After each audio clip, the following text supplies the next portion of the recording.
So today I'd like to show you another beetle mimic cockroach.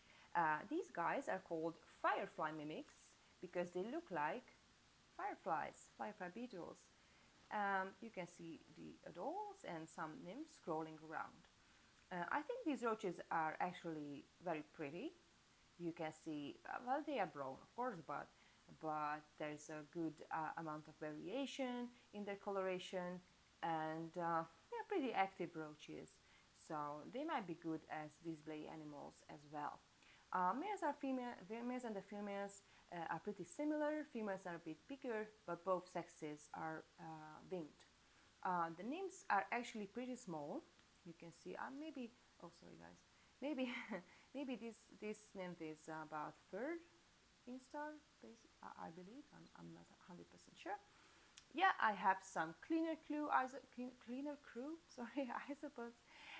These are the dwarf white isopods that I have in here. So they will just eat the dead roaches and their poop, basically.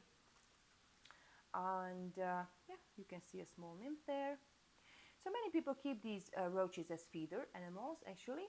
I don't think that they breed that well, like pollid roaches or maybe red runners, but the nymphs are actually pretty small, first, second, and even, oh, I have so many, I suppose. Third instar nymphs, you can actually feed them to mantises, maybe, or even frogs, I think, or small geckos. Because they are like the size of fruit fly. And yeah, so if you have a good colony, a big colony, you always have some that you can just feed off to your animals.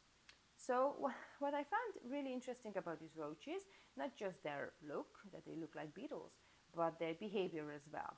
So in the wild, they are known to live in birds' nests. And of course, I always want to give my animals the best that I can. And somehow I thought it's gonna be a good idea to put a real bird's nest into the enclosure of my roaches. And I was constantly on the look for a bird's nest. And one time I managed to find one after a big storm, and it was on the floor, on the ground. And I decided to bring it home and put it in the roach enclosure. So don't do that. It was the worst idea ever, because in a day or maybe less, that bird's nest started smelling horrible. It was the worst, the most disgusting smell I've ever smelled in my life, and I've smelled some pretty bad things before. And yeah, so it was just a bad idea. So I had to take out all the roaches really enjoyed it. I have to tell you, all the roaches were concentrated in that bird's nest.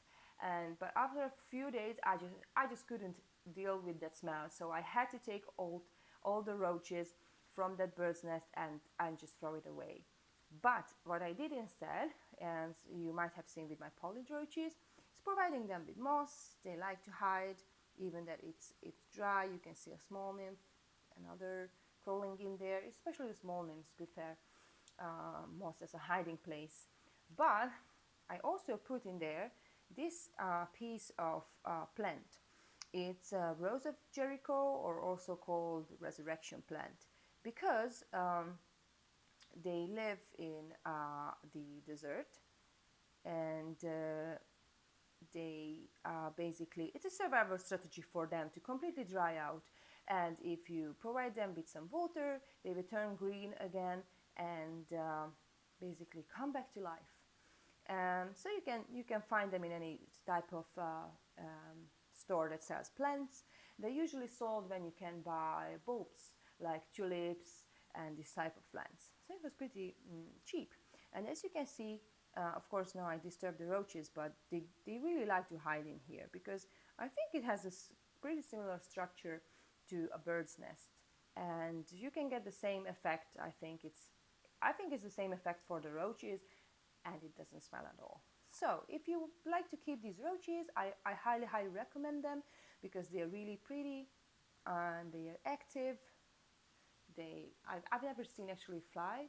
I've never seen them fly, but they actually might. I've read that some people say that they can fly, but anyhow, you can see they're pretty calm. They're not running away like red runners or polyp roaches, and I think they're actually really beautiful. So if you're looking for something that might serve as a feeder insect, but still pretty and interesting, then this is the roach for you. The only thing that I like to mention that as I showed you, the nymphs are pretty small, and if you use any type of grease around the edges, they might get stuck into it. So I'm currently looking for another type of bin that I can switch this to, because I had, maybe you can see 1, 2, or 3 nymphs actually stuck into this grease. I have covered and the holes so they can't get through, but they also, these guys are just too small, and they are not the greatest when it comes to escaping, so they might actually stuck in the holes as well. So for these guys, I highly recommend getting a bin that has a tight fitting lid, and you might want to have ventilation holes that doesn't have any sharp edges, because I've seen so many times when I had another bin with drilled holes, not melted like these ones, that their leg got stuck into the rough edges of those holes. So these guys are pretty, I don't know, so they can get hurt easily.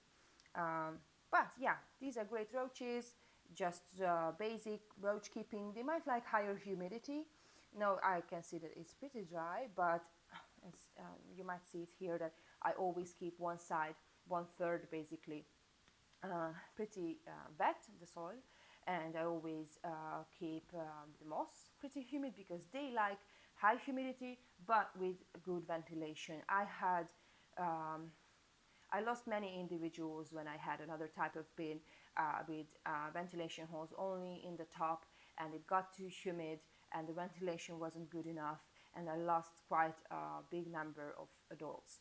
But since I'm using this bin with ventilation holes just on the 2 sides and keeping a good amount of the soil pretty wet, now that I don't have any problems and they are breeding well. You can see I don't have so many of them now, but it's just because I just gave away some of my roaches pretty recently, so I had a bigger colony. Yeah, so they are pretty easy to keep if you keep the good ventilation in mind, and I think they are pretty rewarding as well. So thank you so much for your attention, and see you in the next video.